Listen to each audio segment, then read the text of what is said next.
There are other risk factors to COPD. Let me show this to my viewers. Sure. It can also be exposure to tobacco smoke, exposure to it. People with asthma who smoke, occupational exposure, dust and chemicals, exposure to fumes, age and genetics too. Yes, there is a genetic or hereditary form of COPD. It's related to the deficiency of an enzyme. It's called alpha-1 antitrypsin deficiency, and this runs in families, and it's a hereditary condition.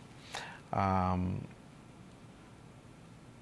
have a question regarding the smoking. Does it matter how long and how much you smoked?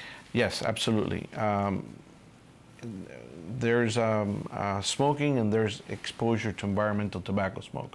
So either, as long as the exposure is long enough, typically equivalent to 1 pack a day for 10 years, what we call 10-pack year history, that's basically putting you at a high risk of developing COPD.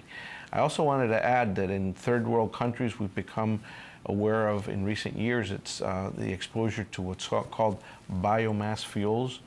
And this has to do with, for instance, patients that come from Central and South America where they, since they were childs, they cooked at home or heated the home with firewood.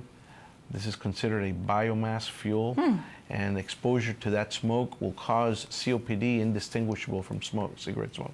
Wow. So that we've become increasingly aware of this over the past few years.